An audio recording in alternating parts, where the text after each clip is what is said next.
left argue that it really changes the landscape of the race. But talking to Democrats, they're saying this is a race where John Ossoff never should have had any business being competitive, and they're hopeful that that's something that will encourage Democrats, especially in races that could be more competitive. All right, Brianna Keilar, I want you to stand by. I want to bring in now Mark Preston, Gloria Borger, Dana Bash, David Axelrod, and Kevin Madden. Good evening to all of you. Here we go. So, Dana, you first. Wasn't supposed to be a swing district, right? I mean, that's what Brianna just said.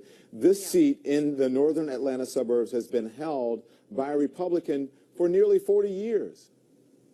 That's absolutely right. Newt Gingrich held it, and most recently, Tom Price, who vacated the seat because he is now the Secretary of Health and Human Services. And with him, he was a popular guy in the district, well known. He won by 20-plus points just in November, 30-plus points 2 years before that. So this has been a traditionally Republican district. However, Don, it hasn't necessarily been a Trump kind of district, which is one of the reasons Democrats put so much time, money, and effort into this race. And when I say not a sort of a traditionally Trump district, what I mean by that is it is highly, highly wealthy, a lot of college-educated plus voters there, the kind...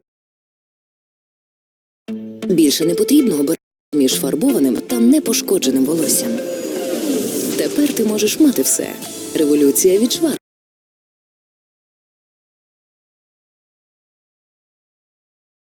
There was one estimate that for every penny that came from inside the district spent on this race, there were $10 that came from outside the district. So you can imagine that. Look, this was a race that Democrats thought they could win.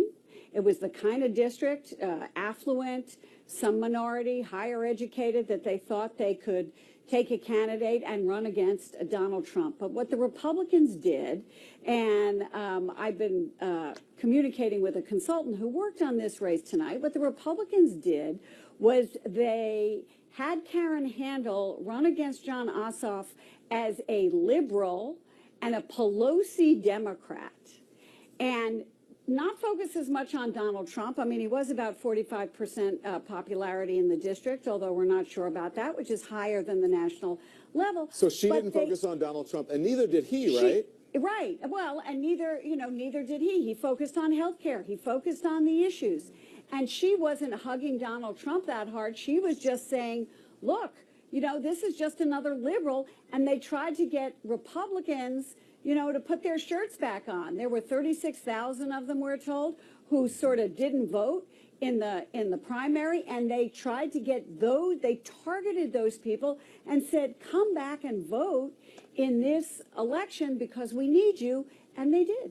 Interesting. What do you make of that, David Axelrod? She didn't hug Donald Trump. He didn't really mention him as well. But yet they thought this would, at least nationally, that it would be some sort of referendum on the Trump administration, depending on which way this race went. Well, there's no doubt that if Democrats had won this district, it would have been an earthquake on both sides of Pennsylvania Avenue. The White House would have been reeling and been faced with questions whether Trump was mentioned a lot or not down there, about whether this was a referendum on him. And on the Hill, as John King mentioned, people would be very in northern Fulton County that saw an influx of suburban districts, somewhat like this one, that Hillary Clinton carried. And that's where Democrats are going to be focusing in 2018. This was not a pure test of their ability to make gains in those districts, as these districts tend to follow their presidential vote.